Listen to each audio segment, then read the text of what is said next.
I'm Amanda Miller, 48 years old, and until recently I was just a widow who raised my son Jason alone after my husband Mark died 15 years ago. My relationship with my younger sister Stephanie has always been complicated, but I never expected her to humiliate me at my only son's wedding by introducing me as a jobless loser to everyone at our table.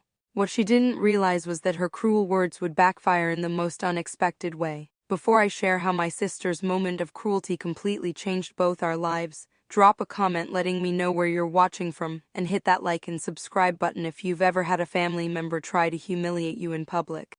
Growing up in our middle-class suburban New Jersey home, my sister Stephanie and I were never what you'd call close. The 5-year age gap between us created a natural distance, but it was our parents' treatment that truly drove us apart. Stephanie was the miracle baby born after doctors had told my mother she couldn't have more children. From the moment she arrived, she became the center of our family's universe. "She's our little blessing," my mother would say while buying Stephanie designer clothes while I wore hand-me-downs from cousins. "She's just more delicate than you, Amanda, you understand, right?" I did understand. I understood that in our household there were different rules for different daughters. When I was 16 and wanted to attend a friend's birthday party, I had to finish all my chores first. When Stephanie was 16 and wanted the same, my parents simply hired a cleaning service that week. "Why does she get everything she wants?" I once asked my father after Stephanie received a brand new car for her 16th birthday. I had received driving lessons and permission to occasionally use the family's second car when I turned 16. "Amanda, you're more mature. You don't need these things like she does," he explained, as if denying me equal treatment was somehow a compliment. "You need to be the bigger person. You're the older sister, set a good example." That phrase, "be the bigger person," became the unwelcome mantra of my childhood. When Stephanie borrowed my clothes without asking and returned them stained, I had to be the bigger person. When she told my crush in high school that I had bad breath just to embarrass me, I had to be the bigger person. And when she purposely spilled punch on my prom dress hours before the dance, claiming it was an accident despite her smirk saying otherwise, I had to be the bigger person. College became my escape. I attended Rutgers University, majoring in elementary education. There I met Mark Miller, kind, funny, and refreshingly straightforward. After years of navigating Stephanie's mind games, we married when I was 22, shortly after graduation, and I secured a position teaching kindergarten at a local elementary school. Stephanie couldn't stand it. My happiness seemed to physically pain her. At my wedding, she wore white despite my mother's protests. During my first pregnancy, which sadly ended in miscarriage, she complained that I was being dramatic about my grief. While I built my life as a teacher and wife, Stephanie pursued a business degree and eventually landed a position at Henderson Marketing, one of the largest firms in our area. Every family gathering became an opportunity for her to belittle my career choice. "Teaching, that's so cute, Amanda," she would say during Thanksgiving dinner. "I just closed a 6-figure deal with Burton Athletics, but you know, cutting out paper turkeys with 5-year-olds is important too." My parents would chuckle uncomfortably but never once defended my profession. My father would simply change the subject, and my mother would offer another helping of stuffing, as if food could soothe the sting of their silent complicity. Then came the darkest day of my life. Mark, just 38 years old and seemingly in perfect health, collapsed while jogging. A sudden massive heart attack took him instantly. The doctors said he probably never felt pain. Small comfort as I tried to explain to our 10-year-old son Jason why his father wasn't coming home. At the funeral, Stephanie hugged me stiffly and said, "Well, at least he had life insurance, right?" No expressions of sympathy, no offers to help with Jason, just a cold, practical question about money.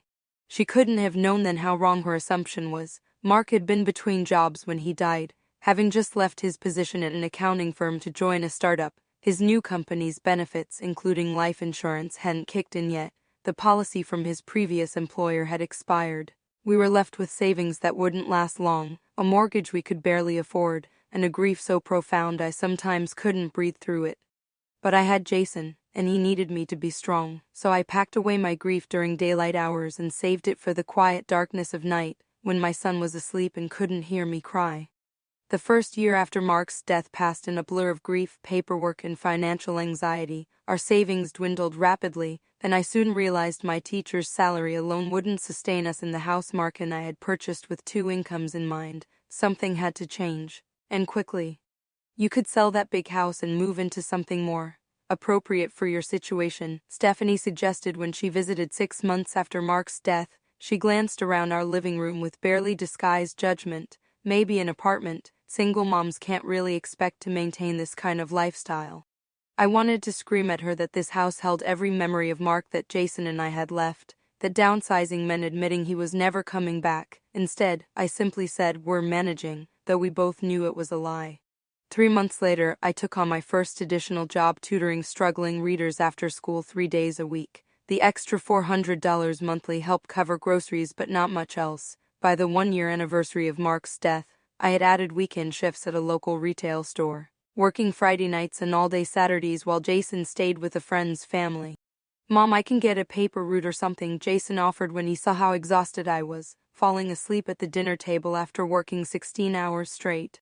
"Absolutely not," I told him firmly. "Your job is to be a kid and do well in school. I've got this." I didn't got this, not really, but I refused to let my son's childhood be sacrificed any more than it already had been. 2 months later, I finally admitted defeat regarding our house. We sold it and moved into a 2-bedroom apartment closer to my school.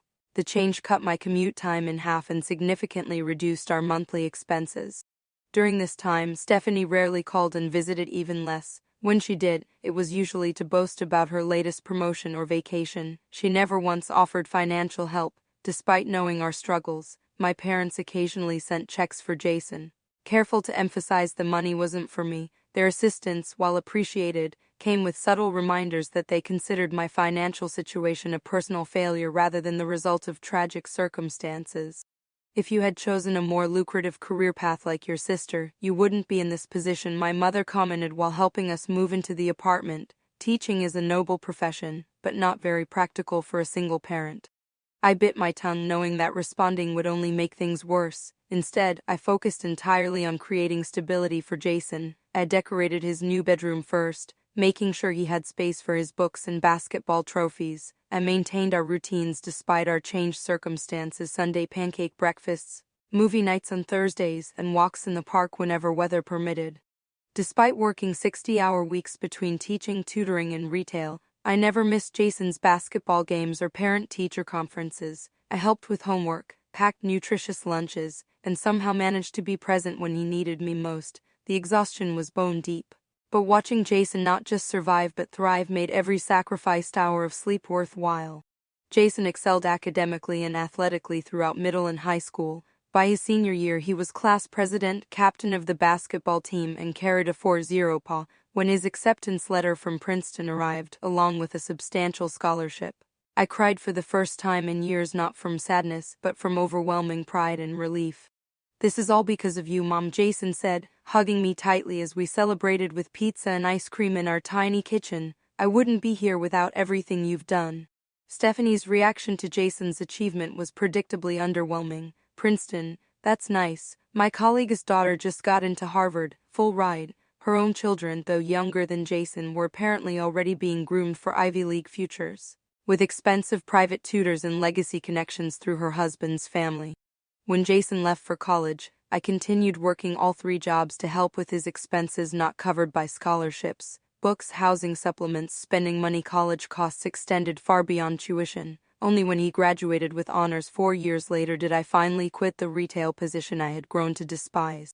At 48, with my son successfully launched into adulthood, I made the difficult decision to take a sabbatical year from teaching. After 18 years of non-stop work and sacrifice, I needed time to remember who I was beyond Jason's mom or the widow. My modest savings and careful budgeting would allow me a year to reassess my life before returning to the classroom or perhaps finding a new path altogether. Little did I know that this decision, which Stephanie mockingly called my midlife crisis gap year, would set the stage for the most unexpected twist in our lifelong rivalry. Jason's phone call came just 6 months into my sabbatical. "Mom, I have news," he said, his voice practically vibrating with excitement. "I asked Rachel to marry me. She said yes." Rachel Chen had been Jason's girlfriend since their sophomore year at Princeton. She was brilliant, kind, and currently finishing her medical residency at Johns Hopkins. I adored her from the moment Jason introduced us and couldn't have handpicked a better partner for my son. "That's wonderful," I exclaimed, genuinely thrilled. "Have you thought about dates or plans yet?" "Actually, that's the other part," Jason said, sounding slightly hesitant. "Rachel's parents want to pay for the wedding, the whole thing. They're insisting, actually." The Chens were successful business owners who had immigrated from Taiwan before Rachel was born. They had built a technology company from scratch into a multi-million-dollar enterprise. Their generosity was touching but also slightly intimidating. "They're thinking something pretty big," Jason continued. "Country club, around 200 guests, the works. Dr. Chen says it's important in their culture to celebrate properly, and they want to do this for Rachel." My first thought was embarrassment. I could never have afforded such a wedding for Jason. My second thought was relief that he would have the celebration he deserved without financial stress. My third thought was dread about how Stephanie would react to this news. I didn't have to wait long to find out. Somehow, Stephanie learned about the engagement before I could tell her myself. She called me the very next day. "So Jason's marrying into money, huh?" she said without even a hello. "Smart boy. Gets that from Mark's side, obviously." I took a deep breath. "Rachel is a doctor, Stephanie. Jason loves her for who she is, not her family's money." Sure, she replied dismissively, "but it doesn't hurt that her parents can throw a wedding that you could never provide. When's the big day? I should block my calendar. Henderson just made me director of client relations, so I'm insanely busy these days." And so it began. Over the next 8 months of wedding planning, Stephanie inserted herself wherever possible, offering unsolicited advice and constantly reminding everyone of her new position at Henderson Marketing. "You know, with my connections, I could probably get them a discount on the invitations," she told me during a family dinner 3 months before the wedding. "Henderson handles some major luxury paper companies, just part of my executive perks now." "That's kind of you," I replied carefully, "but the Chens have already ordered custom invitations from a calligrapher they know." Stephanie's smile tightened. "Well, they probably overpaid, but what do I know? I just negotiate million-dollar contracts for a living." The digs at my financial situation and career became more frequent as the wedding approached. When I mentioned taking on some substitute teaching assignments to supplement my savings, Stephanie laughed. "Still pinching pennies, Amanda? I just got a bonus that's probably more than you make in a year. Maybe if you'd chosen a real career instead of playing with kindergartners all day, you wouldn't be scrambling for substitute jobs at your age." My mother, present during this particular conversation, simply said, "Stephanie, be nice," in the same mild tone she'd used throughout our childhood, the one that carried no real expectation of changed behavior. The tensions escalated during the bridal shower, which Rachel's mother insisted on hosting at an upscale restaurant in Baltimore. Stephanie arrived wearing a designer outfit with price tags probably equal to my monthly rent. "Henderson just landed the prestige luxury account," she announced to anyone who would listen. "I'm leading the team personally. The CEO specifically requested me after seeing my work with Milano brands." When conversation turned to my sabbatical, Stephanie quickly interjected before I could explain my plans to possibly transition into educational consulting. "Amanda's taking time off. Must be nice not having any real responsibilities," she said with a patronizing smile. "Though I suppose at your level of teaching they can find substitutes pretty easily. It's not like you were a principal or professor or anything important." Rachel's mother, noticing my discomfort, smoothly changed the subject, but the damage was done. I spent the remainder of the shower feeling diminished and defensive, emotions I thought I'd left behind in childhood. The night before the wedding, during the rehearsal dinner, Stephanie outdid herself. As we were leaving the restaurant, she commented loudly on my dress, a simple but elegant navy blue sheath I'd splurged on for the wedding event. "That's what you're wearing? Oh, Amanda, you know everyone will be dressed to impress tomorrow, right? The Chens have some very important friends coming." She sighed dramatically. "I have a few designer pieces I've only worn once. They'd be huge on you, of course. But better than looking like you shopped at a department store sale."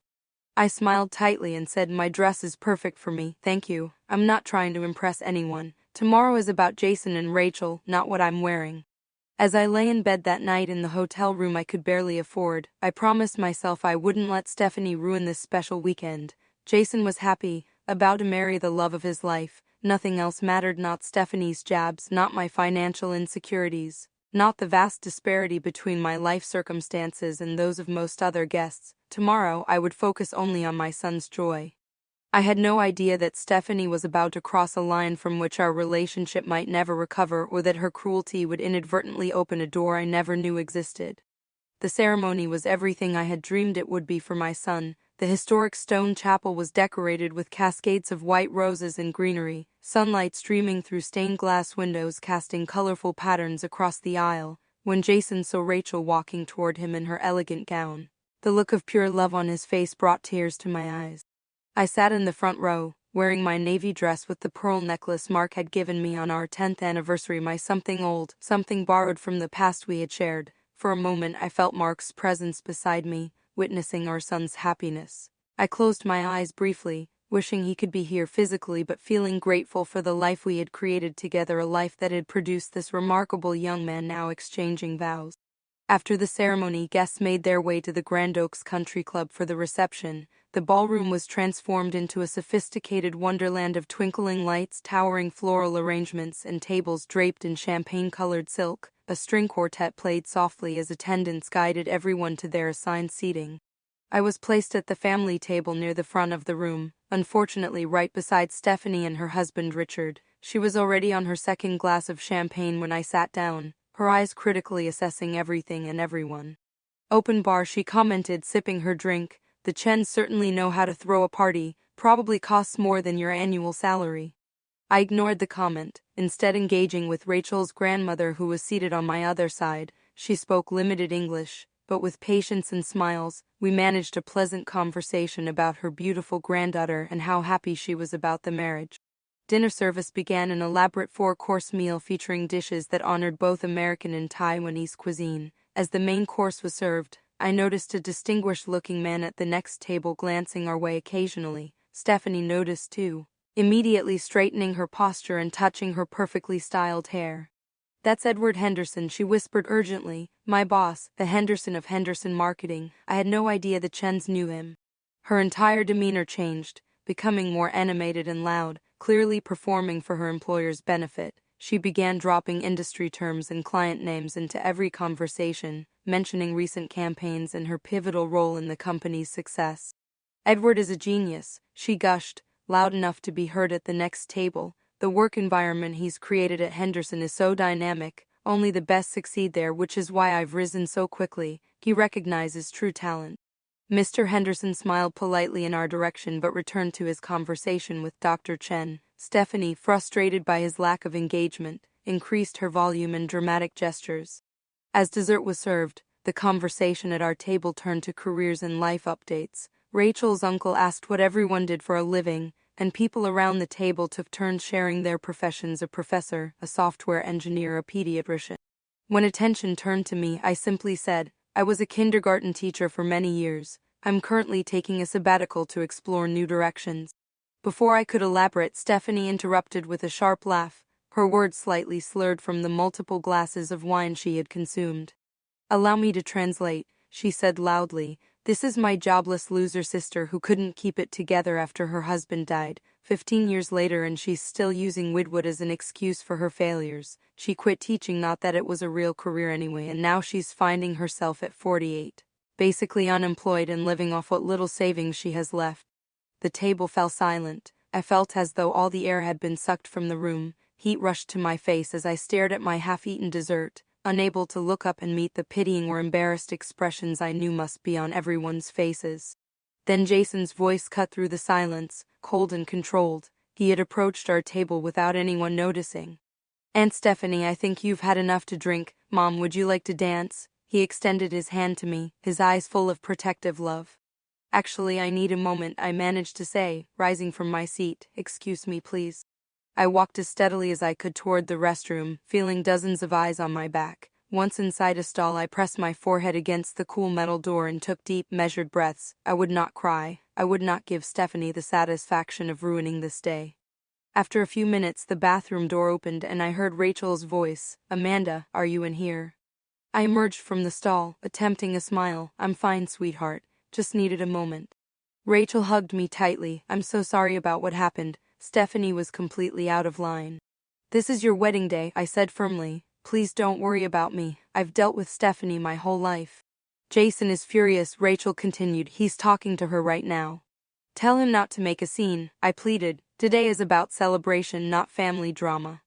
After washing my face and reapplying minimal makeup, I returned to the reception with my head held high. As I approached our table, I noticed Stephanie was absent, and Jason was speaking intensely with his father-in-law. Rachel rejoined her friends on the dance floor. I had just decided to find a quiet corner to regroup when a voice beside me said, "Mrs. Miller, I'm Edward Henderson. Might I have a word? The distinguished man from the next table stood before me, extending his hand. I shook it automatically, confusion momentarily replacing my embarrassment. Of course, Mr. Henderson, though I'm afraid my sister has probably given you quite an unflattering introduction already. He smiled, the corners of his eyes crinkling. I make it a point to form my own opinions about people. Would you mind joining me for a moment on the terrace? It's a bit quieter there. Curious despite my emotional exhaustion, I followed him through the French doors to the stone terrace overlooking immaculately landscaped gardens. The evening air was cool and refreshing after the warmth of the ballroom. Beautiful wedding, Mr. Henderson commented, looking out at the gardens. Your son seems like a fine young man. Thank you, he is the best thing in my life. I couldn't help overhearing what happened at your table, he said directly. I want you to know that what your sister said reflects poorly on her, not on you. I smiled wryly. That's kind of you to say. Stephanie and I have a complicated relationship. I gathered that she works for me, as you know, has for almost 7 years now. Yes, she's mentioned that frequently. He chuckled. I'm sure she has. May I ask what you meant about exploring new directions? Are you leaving education entirely? The question surprised me, but I answered honestly, not necessarily. I love teaching, but after 18 years in the classroom, I'm considering how my experience might translate to other educational contexts: curriculum development, educational consulting, adult education. I just needed some time to explore possibilities without the daily demands of the classroom. Mr. Henderson nodded thoughtfully. And before teaching, any other professional experience? I went straight into teaching after college. When my husband died, I took on additional jobs tutoring retail work to make ends meet, but teaching has been my primary career. And a noble one, he said seriously. My mother was a teacher for 40 years. She always said it was the hardest and most important job in the world. We talked for several more minutes about education, my approach to teaching, and the changes I'd witnessed over my career. Then he reached into his jacket pocket and handed me a business card. The Henderson Group isn't just marketing. We have a foundation that funds educational initiatives. We might have some opportunities that would interest you. Give me a call next week if you'd like to continue this conversation. Before I could respond properly, Jason appeared at the terrace doors. Mom, they're about to cut the cake. Of course, I said, turning back to Mr. Henderson. Thank you for the conversation. It was a pleasure meeting you. Likewise, Mrs. Miller. I look forward to your call. As I rejoined the reception, I noticed Stephanie watching from across the room, her expression unreadable. For the remainder of the evening, she stayed uncharacteristically quiet, though I caught her observing Mr. Henderson and me with narrowed eyes whenever we were in proximity. The cake-cutting, bouquet toss, and father-daughter dance passed in a blur of emotion and celebration. By the time Jason and Rachel departed amid a shower of rose petals, my earlier humiliation had faded somewhat, replaced by curiosity about my unexpected connection with Edward Henderson and what opportunities he might have been referring to. I carefully tucked his business card into my clutch, unsure if I would actually call but comforted by the possibility of something new on my horizon. As guests began departing, I caught Stephanie staring at me with suspicious hostility. She had no way of knowing that her cruel public display had potentially opened a door for me, one that would eventually close firmly on her own career. The morning after the wedding, the immediate family gathered for brunch at the hotel restaurant. I arrived early, helping Rachel's mother arrange small gift bags for each guest, a thoughtful gesture containing local specialty items and photographs from the wedding that had been miraculously printed overnight. Jason approached as I was arranging the bags, his expression serious. Mom, about last night. It's forgotten, I interrupted, not wanting to revisit the humiliation. Yesterday was perfect. You and Rachel are married, and that's all that matters. It's not forgotten, he insisted. I spoke with Aunt Stephanie after you left the table. What she said was unacceptable. What did she say? I asked, curious despite myself. She claimed she was just joking and that I was overreacting. Then she tried to play the victim when I told her she needed to apologize to you. He shook his head in disgust. Dad would have been furious with her. The mention of Mark brought both pain and comfort. He had never tolerated Stephanie's behavior toward me, serving as a buffer during family gatherings and holidays. Since his death, her barbs had become increasingly bold and cruel. Your father always saw through her, I agreed. But today's your last event before your honeymoon. Let's not let family drama overshadow it. As if summoned by our conversation, Stephanie and Richard arrived, her face composed in a mask of normalcy, as though nothing unpleasant had occurred the previous evening. She air-kissed my cheek without making eye contact.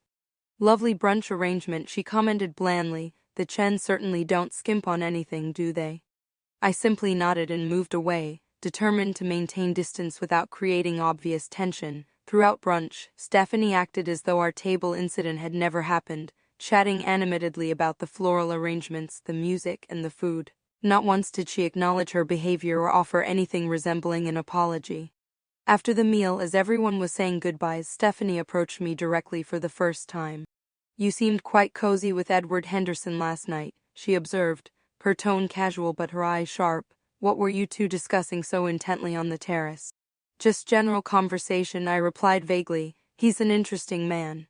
Her eyes narrowed slightly. "He's also my boss, in case that wasn't clear. Henderson Marketing has very selective hiring practices. They only take the best."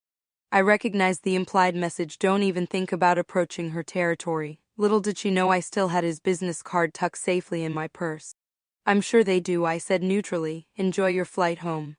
The next few hours were emotional as Jason and Rachel prepared to depart for their 2-week honeymoon in Greece. I hugged my son tightly, fighting back tears. "I'm so proud of you," I whispered. "Your father would be too."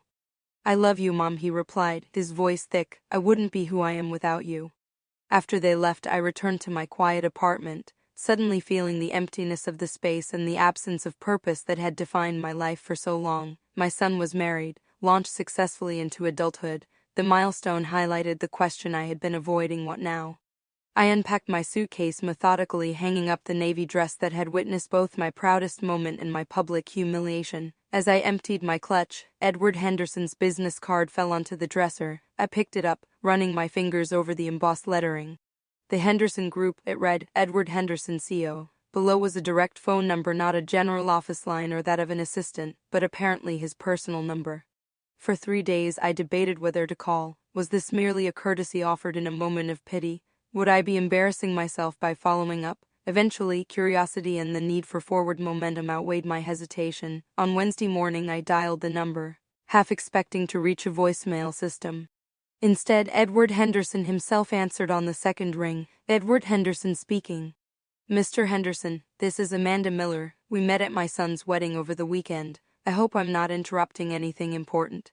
"Mrs. Miller, thank you for calling, and not at all. I was hoping to hear from you. How are you?" The warmth in his voice surprised me. We spoke for about 15 minutes, during which he explained that the Henderson Foundation was launching a new educational initiative aimed at bringing arts education to underserved schools. They were looking for someone with classroom experience to help develop and potentially direct the program. "Would you be interested in coming in to discuss the position, say Friday at 10?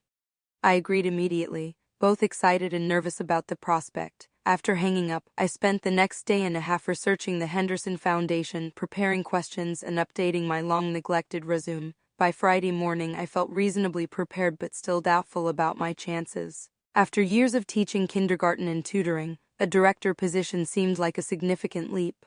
The Henderson Group headquarters occupied the top 3 floors of a sleek downtown building. I arrived 15 minutes early, dressed in a conservative black pantsuit, my only real business attire, purchased years ago for parent-teacher conferences and the occasional interview. Mr. Henderson's assistant, a friendly woman named Patricia, escorted me directly to a large conference room where Edward was waiting along with 2 other executives. "Amanda, thank you for coming," Edward greeted me warmly. "This is Marcus Trent, our foundation director, and Elaine Powell, our educational outreach coordinator." The interview lasted nearly 2 hours, moving from the conference room to lunch at an upscale restaurant nearby. They asked detailed questions about my teaching philosophy, experience with different learning styles, and thoughts on arts integration in early education. By the time we returned to the office, I felt we had developed a genuine rapport. "We have a few more candidates to interview," Edward explained as we said goodbye. "But I've been very impressed with your insights today. We'll be in touch early next week." I floated home, allowing myself to feel cautiously optimistic. Even if nothing came of it, the interview had been affirming in ways I hadn't experienced professionally in years. The following Wednesday I received another call from Edward Henderson. "Amanda, I'm pleased to offer you the position of Educational Program Director for the Henderson Foundation Arts Initiative. The role comes with a salary of $90,000 annually, full benefits, and considerable creative control over the program's development. Are you interested?" The figure nearly took my breath away. It was more than twice what I had made as a teacher. Yes, absolutely. I'm honored and excited by the opportunity. Excellent. Patricia will email you the formal offer and details. We'd like you to start in 2 weeks if possible. I hung up in a state of disbelief. After years of financial struggle and professional stagnation, this opportunity felt almost miraculous. It wasn't until hours later, as I was reviewing the contract Patricia had sent, that I remembered Stephanie. My sister worked for the marketing division of the same company. Our paths wouldn't cross directly given our different departments, but the connection was unavoidable. I debated whether to contact her myself or let her discover my new position organically. In the end, I decided transparency was best. That evening, I called her home number. "Stephanie, it's Amanda. I have some news I wanted to share with you directly." "What is it?" she asked, sounding distracted. "I'm in the middle of preparing a presentation for tomorrow. I've accepted a position with the Henderson Foundation. I'll be directing their new arts education initiative." The silence that followed was so complete I thought we might have been disconnected. Finally, she spoke, her voice tight with controlled anger. "That's impossible. Henderson doesn't hire people without significant corporate experience, especially not for director positions." "It's the foundation, not the marketing firm," I explained. "They wanted someone with classroom experience." "And you just happened to charm Edward Henderson at the wedding," she interrupted. "How convenient for you. Did you plan this? Was this your strategy all along?" The accusation was so absurd I almost laughed. "Plan what? Having you publicly humiliate me so your boss would feel sorry for me? That would be quite a Machiavellian scheme, don't you think?"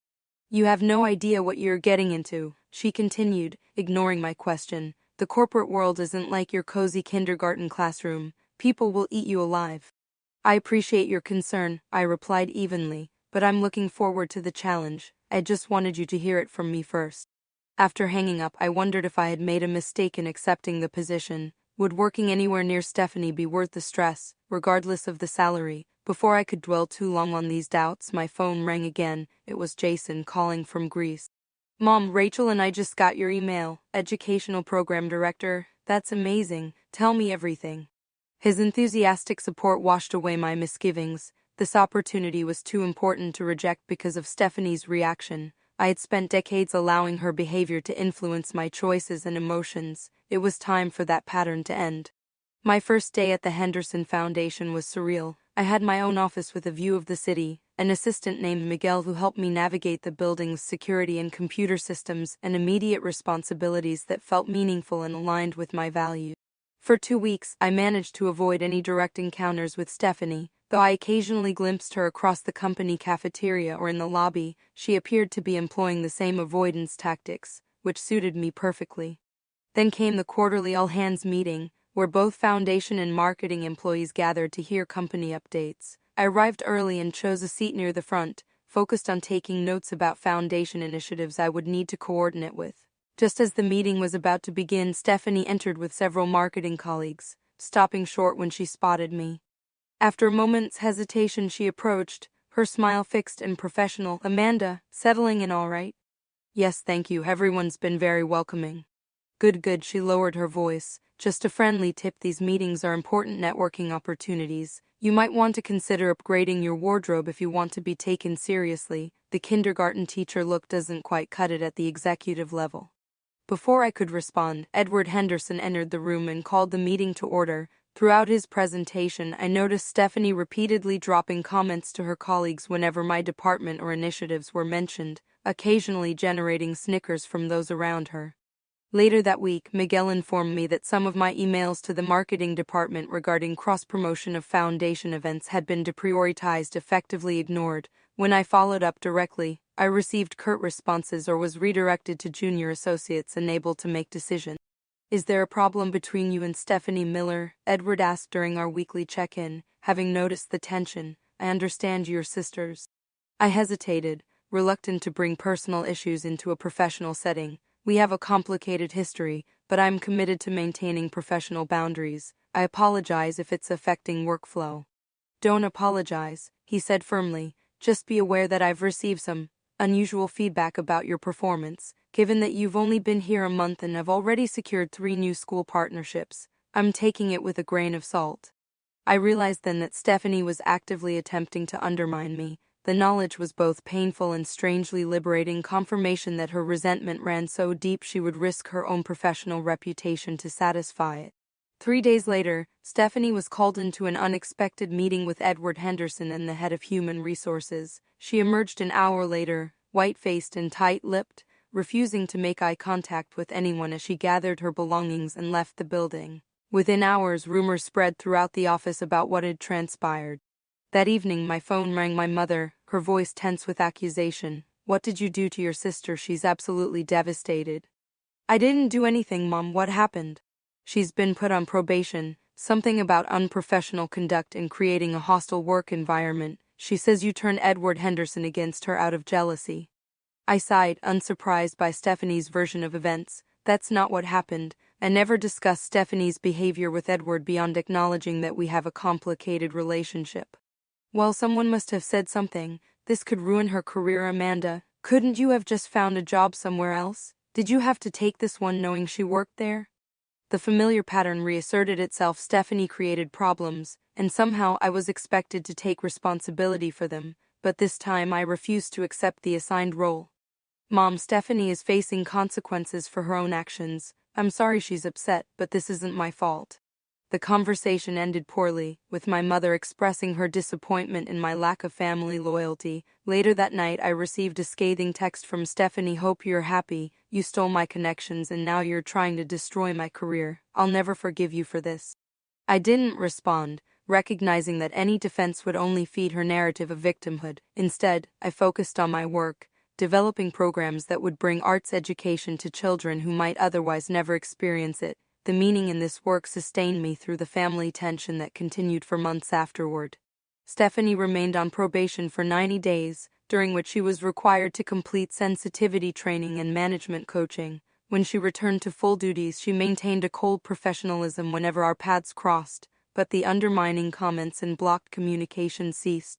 6 months later, however, she was terminated after another incident, this one involving a client who complained about her aggressive and dismissive behavior during a pitch meeting. Edward Henderson personally informed me of the decision, explaining that while he regretted the situation, Stephanie had been given multiple opportunities to modify her behavior and had failed to do so. "I was at your son's wedding, Amanda," he said quietly. "I heard what she said to you. That wasn't the first time she's displayed such behavior. And despite warnings and coaching, it wasn't the last." Stephanie's firing created a permanent rift in our family. My parents, predictably, blamed me entirely, insisting I had somehow orchestrated her downfall out of jealousy and spite. For weeks I received hostile texts and emails from both Stephanie and my mother, accusing me of destroying the family.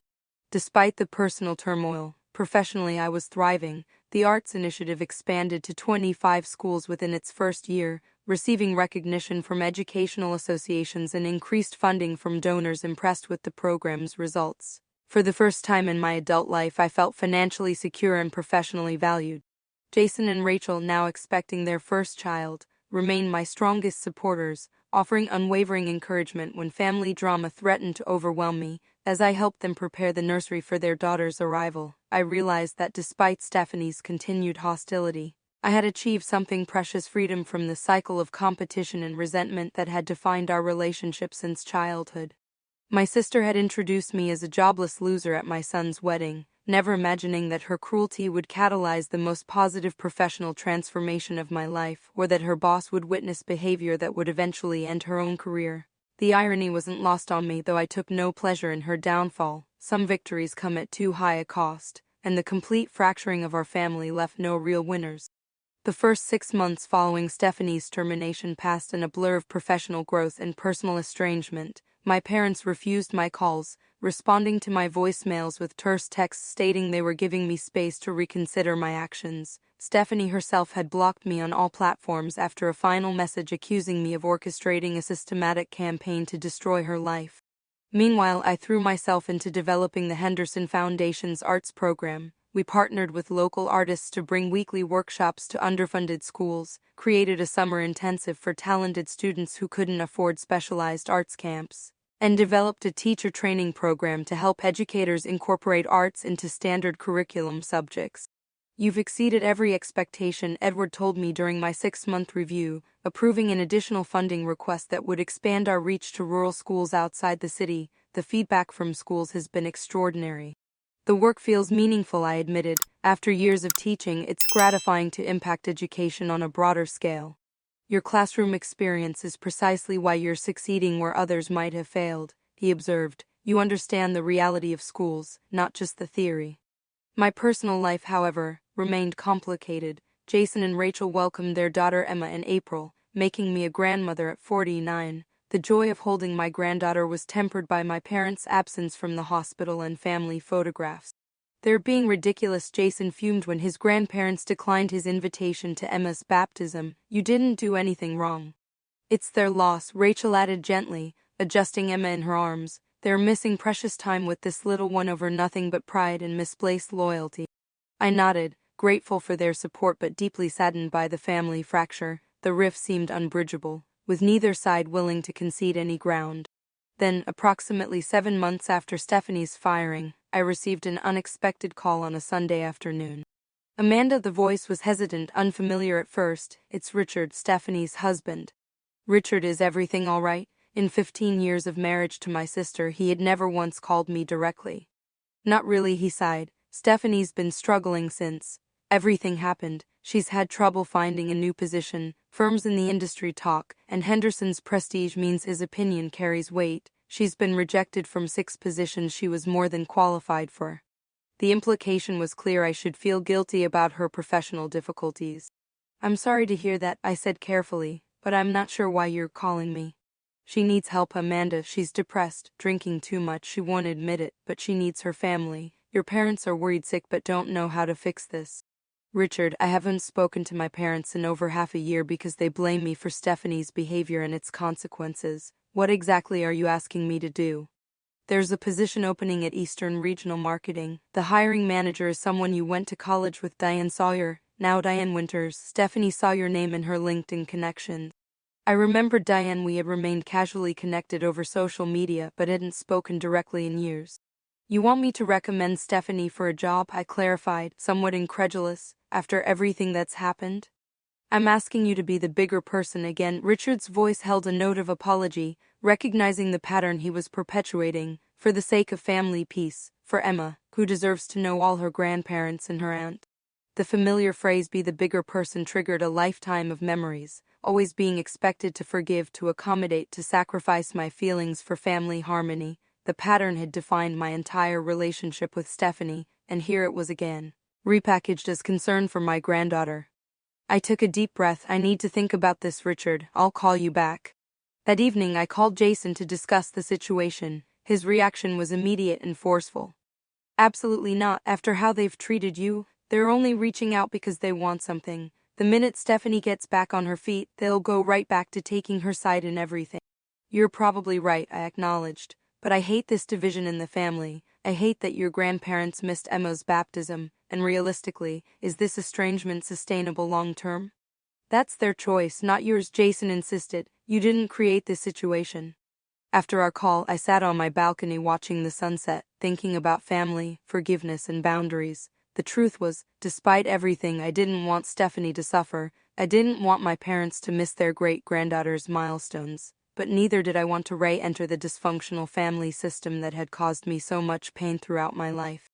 The next morning I made 2 decisions. First, I reached out to Diane Winters, reconnecting genuinely without immediately mentioning Stephanie. We arranged to meet for coffee that weekend, catching up on 25 years of life changes. Only at the end of our pleasant reunion did I broach the subject of my sister.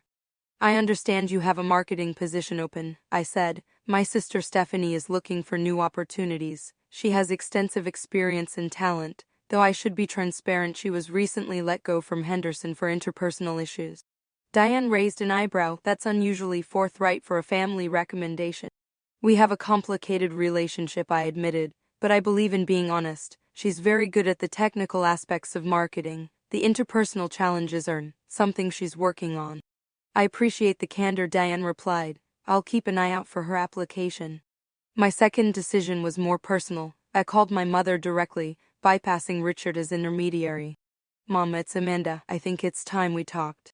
The conversation was difficult, filled with recriminations and defensiveness on both sides, but by its conclusion we had established a tentative path forward: Sunday dinner at their house, with ground rules about discussing the past. The dinner itself was painfully awkward. My father remained largely silent, while my mother maintained a stream of artificially bright conversation about neighbors and television shows. Stephanie declined to attend, still unwilling to be in the same room with me. "She's interviewing at Eastern Regional tomorrow," my mother confided as I was leaving. "Richard said you spoke to someone there." "I had coffee with Diane Winters, who happens to be the hiring manager," I confirmed, "but ultimately it will depend on Stephanie's interview and qualifications." 3 weeks later, Stephanie was offered a position at Eastern Regional, not the director-level role she had applied for, but a senior manager position with good compensation and growth potential. Richard called to tell me the news, his relief palpable. "She doesn't know you were involved," he said quietly. "I think it's better that way, at least for now."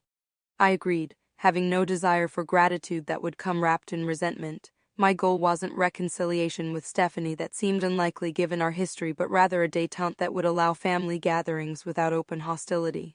Gradually, over the following months, a new normal emerged. My parents began visiting Jason and Emma regularly. I joined occasionally, timing my visits to avoid Stephanie. Jason and Rachel hosted holiday gatherings where Stephanie and I maintained polite distance, focusing on our mutual love for Emma rather than our complicated history. At work, the arts initiative continued to thrive, expanding to 50 schools by the end of its second year. Edward Henderson, impressed by the program's success, increased our budget and staff, allowing me to hire 2 additional coordinators to manage the growing workload. "We're considering making this a national program," he informed me during a quarterly review. "Would you be interested in overseeing the expansion? It would mean significant responsibility increases, more travel, and of course, appropriate compensation adjustments."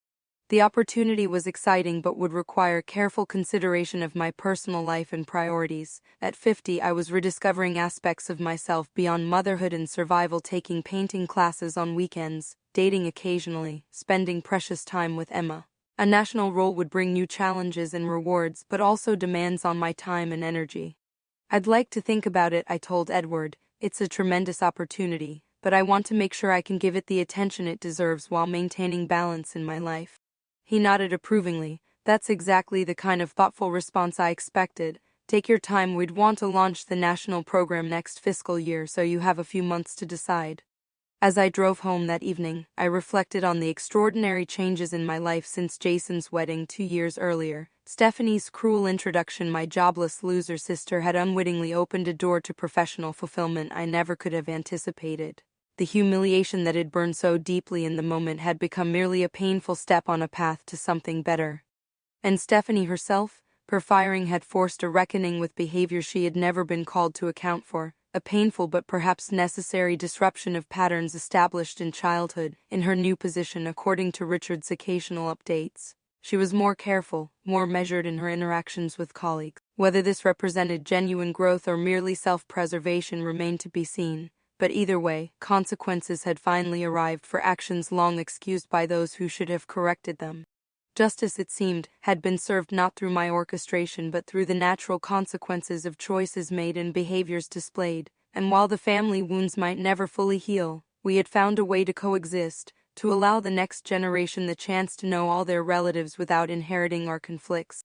Most importantly, I had finally broken free from the expectation that I would always be the bigger person at cost to my own well-being. I had established boundaries, held to them even when painful, and discovered that sometimes walking away from toxic patterns is the greatest act of self-care possible. As I parked outside my apartment building, my phone chimed with a text from Jason, a new video of 9-month-old Emma taking her first tentative steps, falling after 3 wobbly attempts but getting back up with determined concentration. I smiled at the perfect metaphor. Falling down was inevitable, but the choice to rise again was what truly mattered. 1 year later, on a crisp autumn Saturday, I sat in my favorite cafe reviewing expansion proposals for the now National Henderson Arts Education Initiative. After much consideration, I had accepted the role of National Director, a position that challenged me professionally while still allowing the personal balance I valued. My laptop screen displayed budget projections for the upcoming fiscal year when a text message notification appeared. "Emma has big news. Video call when you're free, Jason." I smiled, setting aside work to connect with my son and granddaughter. Emma's face filled the screen moments later, her dark curls bouncing as she jumped excitedly. "Gamma, baby and mama tummy," she announced, patting Rachel's still flat stomach with gentle hands. "We just had our 12-week scan," Rachel explained, beaming. "Everything looks perfect. Emma's going to be a big sister in May." Joy bubbled through me as I congratulated them, discussing due dates and how they were feeling. Only after we'd talked for several minutes did Jason broach another subject. "Mom, we're planning a family dinner next weekend to share the news with everyone, both sets of grandparents, and Aunt Stephanie and Uncle Richard. Would that be okay with you?" The question carried layers of meaning. In the past year, my relationship with my parents had slowly mended through shared love for Emma and careful avoidance of painful topics. Stephanie and I maintained a cordial but distant relationship, exchanging brief pleasantries at family gatherings before gravitating to opposite sides of the room. "Of course," I assured him, "this is wonderful news that everyone should celebrate together. Stephanie and I can certainly manage a dinner without incident." After ending the call, I sat contemplating how dramatically life had changed since that fateful wedding reception 3 years earlier. The Henderson Foundation's arts initiative now reached over 200 schools across 12 states. My financial situation had transformed from precarious to secure, allowing me to purchase a comfortable condominium and establish a college fund for Emma. I had developed meaningful friendships with colleagues and even enjoyed an occasional dinner with Edward Henderson and his wife, Martha, whose warm wisdom reminded me of what motherly support should feel like. The family dinner to celebrate Rachel's pregnancy took place at an upscale restaurant chosen for its private dining room. My parents arrived first, followed by Rachel's parents, then Stephanie and Richard. I entered last, bearing gifts for both Emma and her future sibling, children's books about becoming a big sister and a tiny stuffed elephant for the baby. Amanda, my mother, greeted me with a hug that felt almost normal. "You look well. The new job must agree with you." "It does," I confirmed, noticing Stephanie's slight frown at the mention of my career. She had settled into her position at Eastern Regional, performing adequately according to Richard's occasional updates, but had not recaptured the director-level status she had enjoyed at Henderson. Dinner progressed pleasantly, with conversation focusing primarily on the upcoming baby and Emma's latest developmental milestones. As dessert was served, however, my father unexpectedly cleared his throat and raised his water glass. "I'd like to say something," he announced, his voice uncharacteristically emotional. "Having a second great-grandchild on the way has me thinking about family, about legacy, about the things that truly matter in life." The table fell silent as he continued, his eyes moving between Stephanie and me. "I haven't been the father I should have been to either of my daughters. I allowed patterns to develop that hurt both of you in different ways. Stephanie, we indulged you without setting proper boundaries. Amanda, we expected too much and acknowledged too little."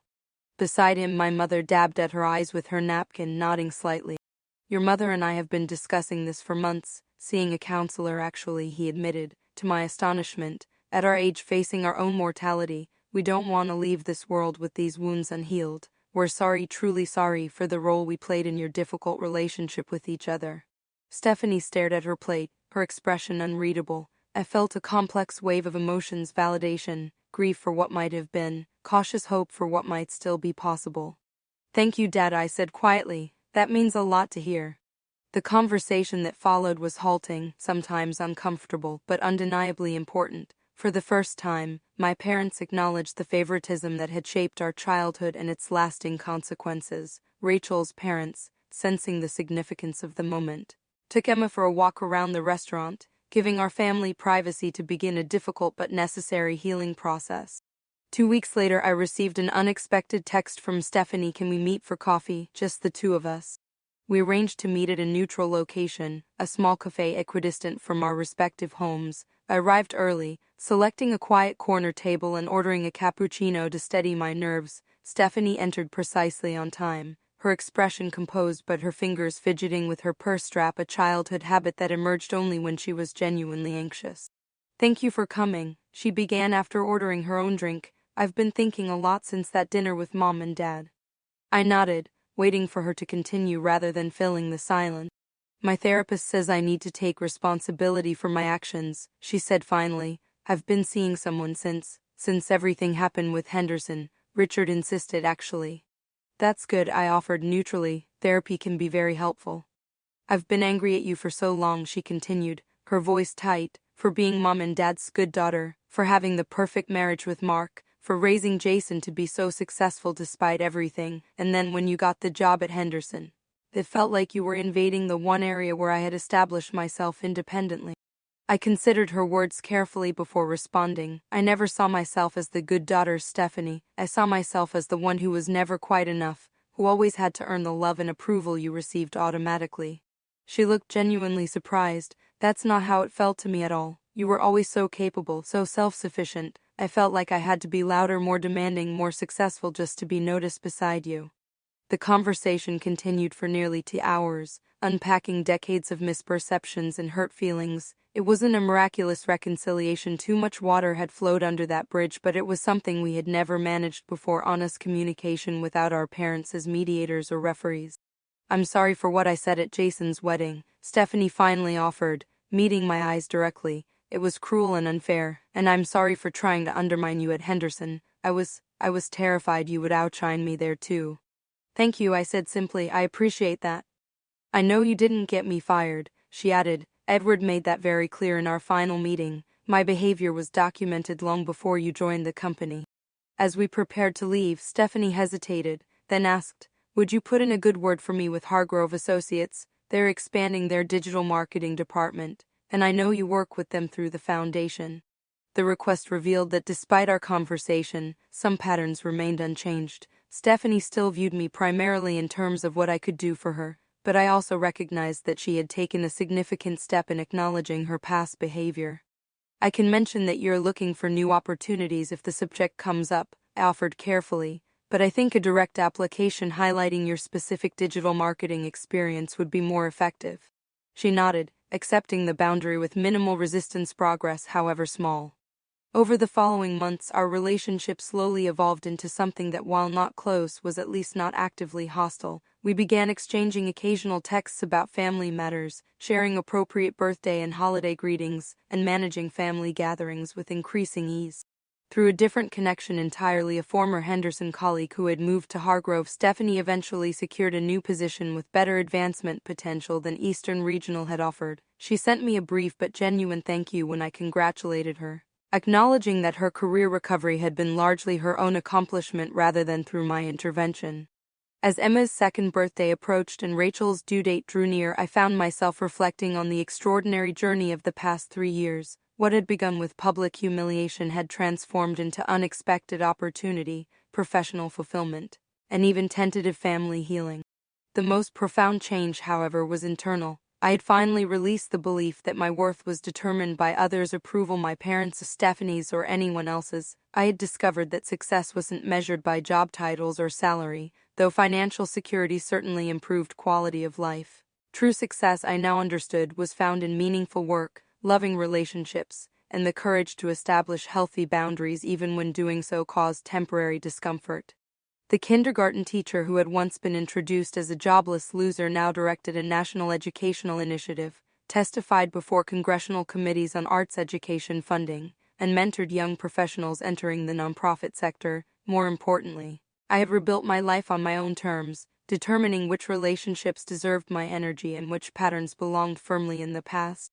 As I wrapped Emma's birthday gift, a set of finger paints and an easel, practical kindergarten teacher that I remained at heart, I thought about the lessons I hoped to share with her and her soon-to-arrive sibling, that forgiveness doesn't require forgetting, that boundaries are acts of self-respect, not punishment, that sometimes the most painful moments can unexpectedly open doors to better possibilities, and that true success is measured not by titles or bank accounts, but by the lives you touch and the integrity with which you live.